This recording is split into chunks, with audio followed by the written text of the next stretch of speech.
Bonjour, c'est Olivier Margerand pour Rêvevol et je vous propose de découvrir ensemble Google Agenda. Voici mon calendrier. Il s'affiche en vue de semaine, mais on peut également changer cette vue en cliquant tout simplement jour, comme ceci, ou mois, ainsi.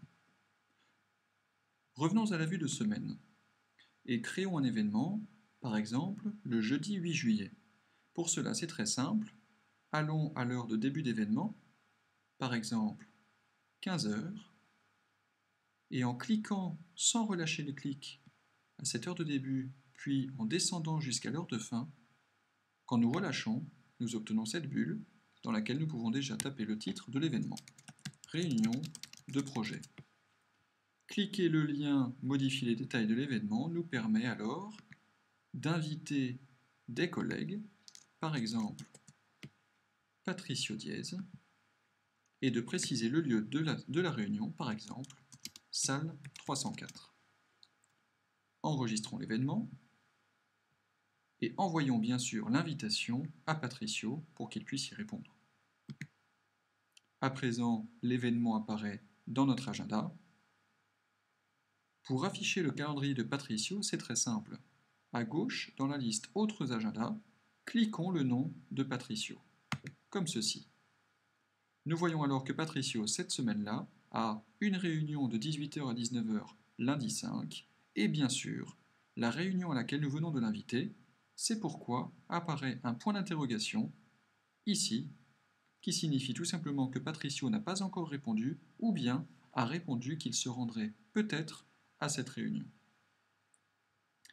Maintenant, voyons comment répondre à une invitation de Google Agenda.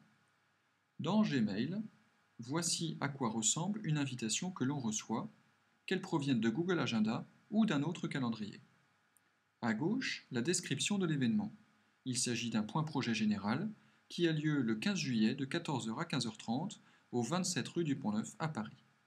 À droite, mon agenda contextuel m'indique que je n'ai aucun autre événement ce jour-là. Je peux donc accepter sans aucun problème en cliquant tout simplement « Oui » directement dans l'email. Gmail m'indique alors que j'ai bien répondu « Oui » à l'invitation. Enfin, comment partager son agenda? C'est très simple. Revenons à Google Agenda.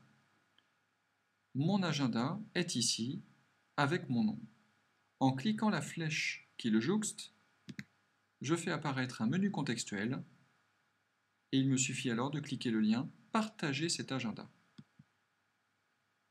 Ici, je peux ajouter n'importe quelle adresse email, par exemple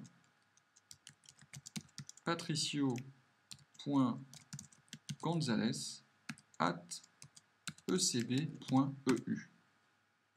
Puis, je peux préciser le niveau de détail ou d'interaction que j'autorise à Patricio, qui va de afficher uniquement les infos de disponibilité. Patricio ne saura alors rien du contenu de mon agenda, à part que je suis disponible ou pas, jusqu'à apporter des modifications et gérer le partage, ce qui signifie que je donne à Patricio tous les droits sur mon agenda, les mêmes que les miens.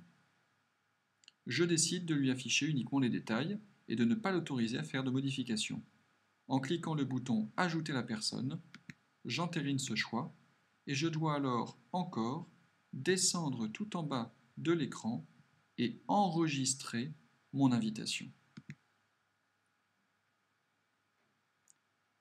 Ça y est, j'ai invité Patricio Gonzalez à partager mon agenda. Bonus, les raccourcis clavier. En vous rendant dans les paramètres, vous pouvez vérifier que vous avez activé les raccourcis clavier. Tout en bas, ici. Oui à activer les raccourcis clavier. À présent, en revenant à l'agenda, il nous suffit de taper un point d'interrogation sur notre clavier pour faire apparaître la liste des raccourcis, que je vous laisse découvrir. Merci beaucoup pour votre temps et à très bientôt.